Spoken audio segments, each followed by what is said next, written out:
Монгол Улсад 2026 онд болох цөлжилттэй тэмцэх тухай нэгдсэн үндэсний байгууллагын конвенцүүдийн талуудын 17 дугаар баг хурлын бэлтгэл ажлын хүрээнд хөгжлийн түншүүдийн зөвлөлт хуудсалтыг гадаад харилцааны яам, байгаль орчин уур амьсгалын өөрчлөлтийн яам, Монгол дахь нэгдсэн үндэсний байгууллагын суурин зохицуулагчийн газар, нэгдсэн үндэсний байгууллагын хөгжлийн хөтөлбөр зэрэг байгууллагууд хамтран зохион байгууллаа. COP17 баг хуралд урьдчилсан байдлаар 7-оос 10,000 хүн оролцох тооцоолол гаргасан байна. Баг хурлыг 8 дугаар сард зохион байгуулахаараа төлөвлөж байгаа гэдгийг байгаль орчин уур амьсгалын өөрчлөлтийн сайд хэллээ. Нэгдсэн үндэсний байгууллагын цөлжилттэй тэмцэх орнуудын талуудын хурал бол зөвхөн нэг орны асуудал биш байдаг. Нэг яамны юм уу, нэг байгууллагын асуудал, энэ ерөөсөө дэлхийн нийтийн асуудал. Тэгэхээр манай улсад хуралдах гэж байгаа. Манай улс хуралдана гэдэг зөвхөн Монголын тухай ярилцна гэсэн үг ш. Тэгэхээр одоо дэлхийн нийтийн ялангуяа хуурай шилтэгтэй орнууд, ган гачигт нэрвэгдэж байгаа орнууд, цөлжилтэд нэрвэгдсэн орнууд хэрхэн одоо ямар гарц байгааг хамтдаа шийддэг ийм их чухал хурал байдаг. Өнөөдөр манай орны хувьд бол 76.9% цөлжилтэд нэрвэгдчихлээ. Бид бол өөрсдөө энийг өөрсдөө хүчээр одоо 100% шийдэж чадахгүй. Тэгэхээр дэлхийн улс орнуудтайгаа хамтраад Монгол руу анхаарлыг нь хандуулж шийдэх хамгийн одоо стратегийн одоо чухал гарц гэж харж байгаа. Одоогор 8 сарын 17-наас 28-ны хооронд гэж байгаа. Энэ бол 14 хоногийн хугацаанд өдөр шөнөгүй ерөөсө хуралддаг. Тэгэхээр яг энэ хурлын байрыг бэлтгэх асуудалд бол бид нар ороод ажиллаад эхэлсэн байгаа.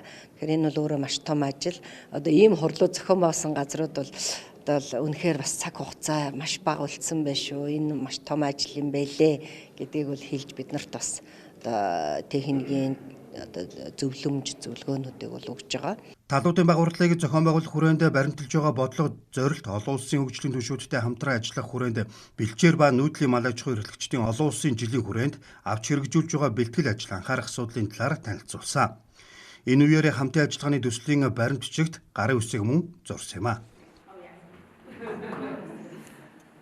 Энэ цөлжилт газрын дороотл ган гэдэг асуудлаар манай улс ямар амжилт гаргаж байгаа вэ?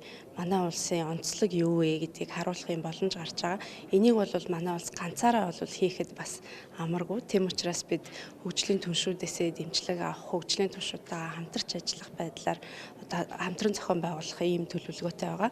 Тэм учраас өнөөдөр энэ хөгжлийн түвшүүдийн зөвлөлт хуулцалтыг хийгээд за энэ хүрээнд бол нүүбийн хөгжлийн хөтөлбөрөөс гадаад харилцааны яамны дэргэдэх COP17 буюу энэ цөлжилттэй тэмцэх нүүбийн конвенцийн талуудын 17 дугаар баг хурлын бэлтгэл ажлын албатай ингэж хамтран ажиллах санамж бичгийг бол байгуулж байна. За энэ санамж бичиг нь бол юуны өмнө Монгол улсыг энэ цөлжилттэй тэмцэх конвенцийн 17 дугаар баг хурлыг амжилттай зохион байгуулахад олон улсын дэмжлэгийг авахд нүүбийн хөгжлийн хөтөлбөр тусална гэсэн ийм агуулгатай санамж бичиг байгаа. За өнөөдрийн энэхүү арга хэмжээнд оролцож энэхүү хамтын ажиллагааны санамж бичиг байгуулж байгаадаа маш их баяртай байна. Энэхүү санамж бичиг нь болохоор техникийн болон санхүүгийн хамтын ажиллагааг одоо нэмэгдүүлж байгаагаараа маш одоо чухал юм а. Энэхүү сэдв одоо цөлжилт ган гэдэг маань өөрөө маш чухал сэдв.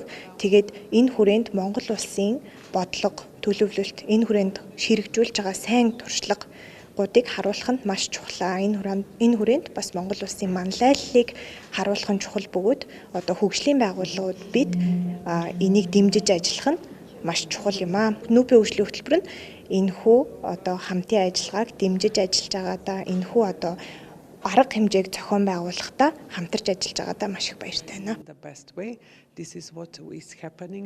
Цөлжилттэй тэмцэх тухай нэгдсэн үндэсний байгууллагын конвенцийн талуудын 17 дугаар баг хурлын бэлтгэл зохион байгуулалтыг үр дүнтэй хангах, доктортой бодлогын санаачлагуудыг хэрэгжүүлэх, Монголын тэргүүлэх сайн туршлагыг таниулах зорилгоор хамтран ажиллаж, мэдлэг туршлагаа солилцож, бүх талын оролцоог дэмжин ажиллахаар тогтжээ.